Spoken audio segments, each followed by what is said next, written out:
मैं हूं आकाशा यासीन।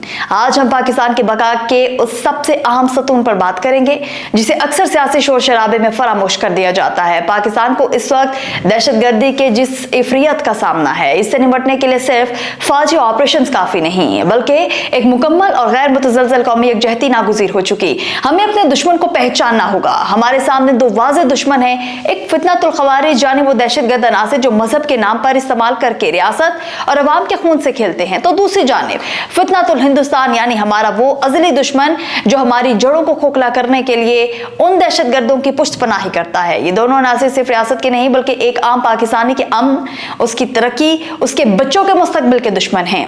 ये जंग अब किसी एक इदारे, फौज या पुलिस की जंग नहीं रही। ये जंग अब गली मोहल्लों और हर घर की दहलीज तक आ पहुंची है। इसलिए इसका मुकाबला भी पूरी कौम को मिलकर करना होगा। सिक्योरिटी फोर्सेस का काम दहशतगर्दों को मारना है, लेकिन दहशतगर्दी की सोच को मारना कौम की जिम्मेदारी है। जब तक हम अपनी सफों में इत्तेहाद पैदा नहीं करेंगे, जब तक हम कौमियत, लिसानियत और सियासी इख्तलाफात से बालातर होकर सिर्फ पाकिस्तानी बनकर नहीं सोचेंगे, दुश्मन हमें कमजोर करता रहेगा।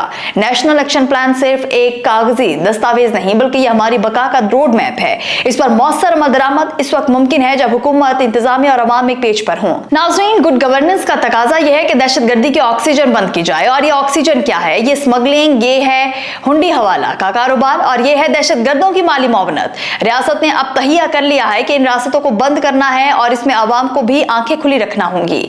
हमें यह समझना होगा कि बैरूनी और अंदरूनी साजिशें नासिर एक एजेंडे के तहत काम कर रहे हैं। वो चाहते हैं कि अवाम और फौज के दरमियान खलीज पैदा हो। वो चाहते हैं कि सूबों के दरमियान नफरत फैलाई जाए। इस साजिश को नाकाम बनाने का वाहिद तरीका बिला इम्तियाज कार्रवाई है।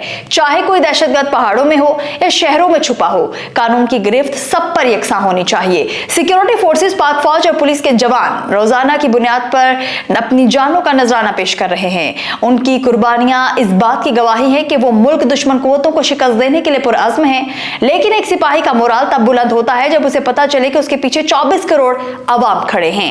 आईनी और कानूनी मामलात का फैसला अदालतों के दायरा इख्तियार में है और हमें अपने अदालती निजाम पर एतमाद करना होगा। कानून को हाथ में लेने की बजाय इदारों को मजबूत करना ही मुहज़्ज़िब कौमों का शेवा है। आज वक्त आ गया कि हम अपनी छोटी छोटी शनाख्तों को मिटाकर एक बड़ी शनाख्त पाकिस्तान को अपनाएं। रियासत और अवाम का रिश्ता जितना मजबूत होगा, पाकिस्तान का मुस्तकबिल उतना ही महफूज और मुस्तहकम होगा। इत्तेहाद ही हमारी असल ताकत है और इसी ताकत से हम हर फितने का सर कुचलेंगे। आपको वीडियो कैसी लगी कमेंट सेक्शन में जरूर बताइएगा।